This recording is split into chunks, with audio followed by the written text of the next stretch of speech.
মক্কার মহাবীর আমর যখন রওনা করেছে, আল্লাহ তাআলা এই মেসেজটা বিশ্ব নবীর কান পর্যন্ত পৌঁছায়া দিল।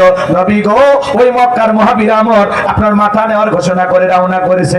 নবী আমার টেনশনে পড়ে গেলেন, কি করা যায় কি করা যায়। হযরত ওসমান ছিলেন, বেশ কয়েকজন সাহাবী ছিলেন, সাহাবীদেরকে ডেকে বলেন, আমার সাহাবীরা, মক্কার মহাবীর আমার মাথা নেওয়ার ঘোষণা করে রওনা করেছে, তোমরাই বলো তো কি করা যায়। হযরত ওসমান নরম মানুষ, ডেকে বলে, আল্লাহর পয়গম্বর, আপনি আল্লাহর কাছে দোয়া করেন। ওই মক্কার মহাবীর আপনার কাছে পৌঁছার আগে ওরা হাত পা যেন প্যারালাইজ হয়ে যায়। নরম মানুষ দোয়ার পক্ষে কথা বলেন, ঠিক কিনা?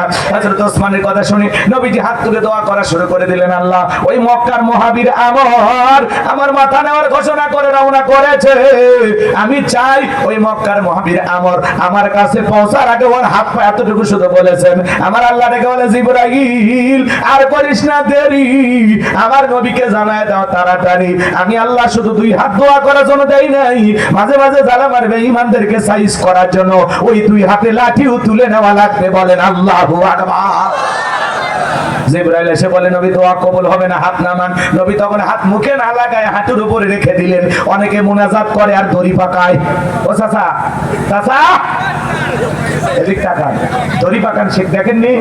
আগেকার দাদা নানারা এরকম দড়ি পাকাইতো, মুনাজাত করে আর এরকম দড়ি পাকায়। অনেক যুবক আছে মুনাজাত করে আর পিসার মাপে, আছে না নাই? অনেকে আবার ঘাপটি মেরে চুপচাপ বসে থাকে। হাত হুজুর যখন মুনাজাত শেষ করে তখন বলে, আমিন হুজুর, আজকের দোয়া সেই হইছে। ওই বদমাইশ কি দোয়া ধরছিল, ধরে নাই? এরকম আছে না নাই? রাগ করতেছেন মনে হয়। আর বাজান বলেন তো, সব জায়গায় কি দোয়া দিয়ে কাজ হয়? এই গ্রামের নাম হলো গড়জরিফা। মনে করেন এই গ্রাম, এর উদাহরণ দিচ্ছি, আবার রাগ করবেন না, এক্সাম্পল দিচ্ছি কথা বোঝানোর জন্য। মনে করেন এই গ্রামে প্রতিদিন চুরি হইতেছে, গরু ছাগল চুরি হয়, টাকা পয়সা চুরি হয়, এমনকি সুন্দরী বউটা গহনাগাটি সব চুরি হয়। চোরের অত্যাচারে এলাকায় থাকা কঠিন হয়ে গেছে। গড়জরিফা থেকে একজন 10 কেজি জিলেপি নিয়ে এসে ইমাম সাহেবকে দিয়ে বলতেছে, হুজুর একটু দোয়া করেন, চোরের হাত থেকে যেন আল্লাহ গ্রামবাসীকে হেফাজত করে। হুজুর এশার নামাজ পড়ে দোয়া করে বলে, আল্লাহ এই গ্রামে চুরি অনেক হইতেছে, আল্লাহ চোরের হাত থেকে একটু এই গ্রামবাসীকে হেফাজত করো। চোর জিলেপি খাবার আসে, হাত তুলে বলে আমিন আমিন। চোর কি বাহির গ্রামের থাকে না? ওই গ্রামের দুই একজন থাকা লাগে, না হলে কোন বাড়িতে কি আছে এই তথ্যটা দিল কে?